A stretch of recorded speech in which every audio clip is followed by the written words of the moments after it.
വായിച്ചു കേൾക്കാൻ ഇഷ്ടമുള്ളവർക്കായി കേൾക്കാം കേൾക്കാം ഓഡിയോ ബുക്സിന്റെ വിഷു ആശംസകൾ. ഏപ്രിൽ 10 ദേശാഭിമാനി വാരാന്ത്യ പതിപ്പിൽ അഷിത എഴുതിയ ഓർമ്മകളുടെ വിഷുക്കണി. നോക്കുമ്പോൾ ഓരോ മനുഷ്യനും കുറെ ഓർമ്മകളുടെ സഞ്ചയമാണ്. പരശതം ഓർമ്മകൾക്കിടയിൽ ഞാനിപ്പോൾ വിഷുവിനെക്കുറിച്ചുള്ള ഓർമ്മകൾ തിരയുകയാണ്. അപ്പോഴാണ് ഒരു കാര്യം ചെറിയൊരു ഞെട്ടലോടെ അറിയുന്നത്. വിഷു ഓർമ്മകളുടെ കണക്ക് ബോധിപ്പിച്ചാൽ ഒരു ശരാശരി മലയാളിയെ നോക്കുമ്പോൾ പാപ്പരാണ് ഞാൻ. എന്റെ ഓർമ്മകളിൽ കണിക്കൊന്ന ചിരിക്കുന്നില്ല. എണ്ണമറ്റ വിഷുക്കൈ നീട്ടങ്ങളുടെ കിലുക്കമില്ല. വിഷുക്കണി ഒരുക്കി ശീലമില്ല. വിത്തും കൈക്കൂട്ടുമെന്ന നിമന്ത്രണം അസ്പഷ്ടമായി ഇപ്പോൾ തീർത്തും നിലച്ചു പോയിരിക്കുന്നു. കേരളത്തിന് പുറത്തെ എന്റെ ബാല്യ കൗമാരങ്ങളിൽ വിഷു വന്നുപോയിരിക്കാം. ആവോ, ഓർമ്മയില്ല. ആഘോഷിക്കപ്പെട്ട ജീവിതമല്ലല്ലോ എന്റേത്. അതിജീവിച്ചെടുത്ത ഒന്നാണല്ലോ. വിഷുവിൻ്റേതായാലും ഓണത്തിൻ്റെതായാലും അതിന് നിറങ്ങൾ കുറവ്.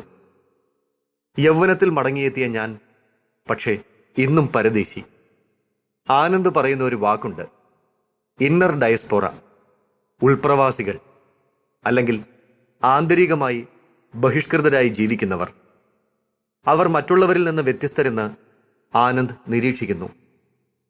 പുറത്തേക്ക് പോകാതെ സ്വന്തം നാടുകളിൽ വസിക്കുമ്പോഴും അന്യരുടെ ഇടയിൽ വസിക്കുന്ന അനുഭവം നേരിടുന്നവർ.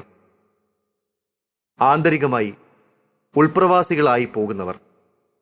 ഒരു തരത്തിലുമുള്ള ആഘോഷങ്ങളും ക്ഷണങ്ങളും ചെന്നെത്താത്തവർ. ആൾക്കൂട്ടത്തിലും ഒറ്റപ്പെട്ട ദ്വീപുകൾ പോലെ വർത്തിക്കുന്നവർ. ഞാൻ അങ്ങനെ ഒരാളാണ്. ജീവിതത്തെ സംബന്ധിച്ച് ഒരു യാഥാർത്ഥ്യമുണ്ട്. കിട്ടേണ്ടതെല്ലാം കിട്ടേണ്ട സമയത്ത് തന്നെ കിട്ടുന്നതാണ് അതിന് ചാരുത നൽകുന്നത്. 30കളിൽ കിട്ടിയ കൈനീട്ടത്തിന് ബാല്യത്തിലെ നാണയത്തൊട്ടുകൾ തന്ന സന്തോഷം വാങ്ങിത്തരാൻ പോലും ആവുന്നില്ലല്ലോ. ഇപ്പോൾ ഞാൻ പരിഭ്രമത്തോടെ തിരയുകയാണ്. ഇല്ലേ, ഒരു വിഷു ഓർമ്മ പോലും എന്റെ ഭാണ്ഡത്തിൽ. ഒടുവിൽ പരിധിയെടുക്കുന്നത് തറവാട്ടിൽ അമ്മൂമ്മയോടൊത്ത് ആഘോഷിച്ച ഒരേ ഒരു വിഷുവിന്റെ ഓർമ്മ. അന്നെനിക്ക് 17 വയസ്സ്. ആഘോഷിച്ച വിഷു എന്ന് പറയാൻ വയ്യ. കണ്ടുനിന്ന വിഷു എന്നതാണ് കൂടുതൽ ശരി.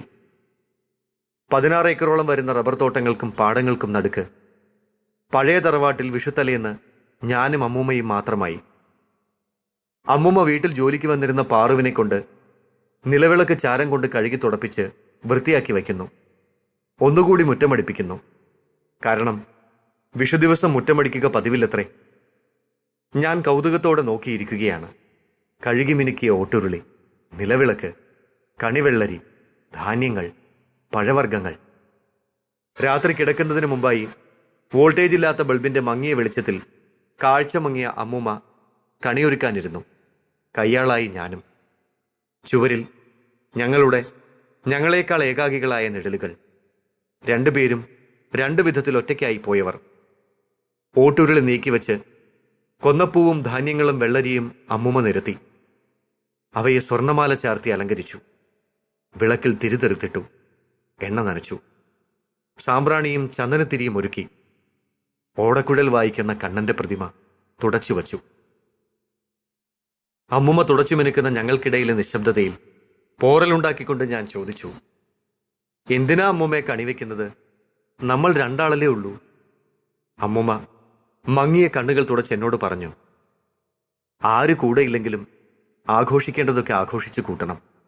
ദുഃഖിക്കേണ്ടത് ദുഃഖിച്ച് തീർത്തു വിടണം.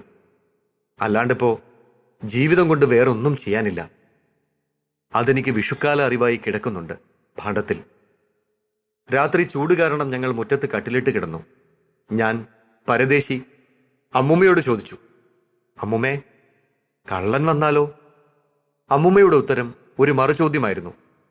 ഏത് കള്ളനാണ് നമ്മളെ കട്ടുകൊണ്ട് പോവുക? എനിക്ക് ചിരി വന്നു. ഞാൻ വീണ്ടും ചോദിച്ചു, മുറ്റത്ത് കിടക്കുന്നത് കൊണ്ടുപോയാലോ? അവന്റെ വീട്ടിലില്ലാഞ്ഞിട്ടല്ലേ, കൊണ്ടുപോയിക്കോട്ടെ. ഞങ്ങളുടെ ദേഹത്ത് പുളിയിലകൾ പെയ്തുകൊണ്ടിരുന്ന രാത്രി ഞാൻ പരദേശി വീണ്ടും ചോദിക്കയായി, എപ്പോഴാ അമ്മുമ്മ ഇനി മഴ വരിക? അമ്മുമ്മ പറഞ്ഞു, ഒരു കാറ് കയറാനും മഴ തിമിർക്കാനും നിമിഷനേരം മതി. മഴ വരും. നമുക്ക് ചാല് കീറണ്ടേ, വിത്തിടണ്ടേ? ഞങ്ങൾ നിശബ്ദരായി ഏറെ നേരം കിടന്നു. ഒടുവിൽ അമ്മുമ്മ പറഞ്ഞു, വേഗം ഉറങ്ങിക്കോ, നേരത്തെ എഴുന്നേറ്റ് കണി കാണണം. അരണ്ട നാട്ടുവെളിച്ചത്തിൽ അമ്മുമ്മയുടെ അഴിച്ചിട്ട നരച്ച മുടിയും ചെറിയ വൈരമുക്കൂത്തിയും മത്സരിച്ചു മിന്നി. ഞാൻ പറഞ്ഞു, എനിക്ക് അമ്മുമ്മയെ കണി കണ്ടാ മതി.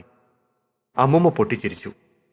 ആ ചിരി മലകളിലും മരങ്ങളിലും തട്ടി എന്നിലേക്ക് ഇപ്പോഴും തിരിച്ചു വന്നുകൊണ്ടേയിരിക്കുന്നു. ദൂരെ എവിടെയോ ഉയർന്ന ഒരു ചെണ്ടകൊട്ട് കേട്ട് മഴയ്ക്കായി കാത്തുകാത്ത് ഞാൻ ഉറങ്ങി. പുലർച്ചെ കണി കാണാൻ കണ്ണുപൊത്തി ഉണർത്തിയ അമ്മുമ്മയെ തന്നെ ഞാൻ കണി കണ്ടു. പിന്നെ ധൂമാവൃതനായി സുഗന്ധലോലുപനായി നിൽക്കുന്ന കണ്ണനെയും.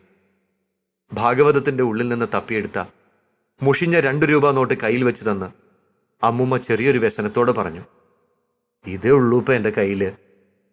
അഷ്ടമംഗല്യത്തട്ടും കണിവെച്ച ഉരുളിയുമായി ഞാൻ ആദ്യം വീട്ടിലെ പശുക്കൾക്കും പോത്തുകൾക്കും കണി കാണിച്ചു. വിളക്കിലെ തീനാളം അവരുടെ കണ്ണിൽ ആളുന്നത് പോലെ. പിന്നെ പാറുവിന്റെ അകമ്പടിയോടെ തറവാട്ടിലെ അമ്പലത്തിലെ ഇലമണ്ണിൽ അമ്മയെയും കണി കാണിച്ചുണർത്തി.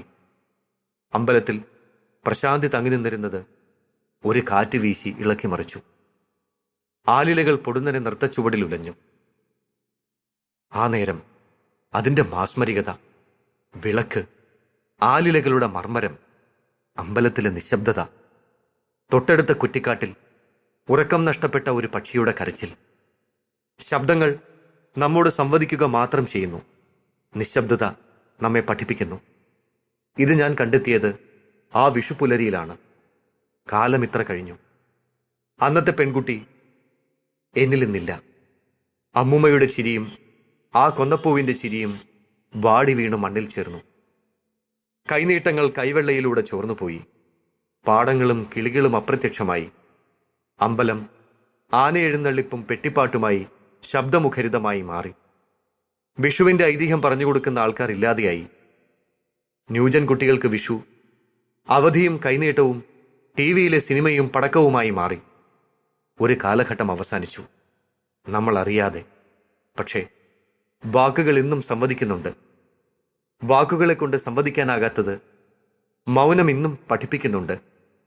കണിയൊരുക്കി തൃപ്തിയടയുന്ന, കണ്ടു നിൽക്കുന്ന വെറും കാണിയിൽ നിന്ന് ആരുടെയെങ്കിലുമൊക്കെ കണിയായി മാറാൻ ഇനി എത്ര ദൂരം പോകണം, ഇനിയും എത്ര കാലം, ആർക്കറിയാം.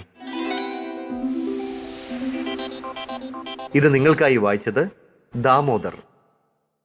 കേൾക്കാം ഓഡിയോ ബുക്സിന്റെ വിഷു ആശംസകൾ ഒരിക്കൽ കൂടി.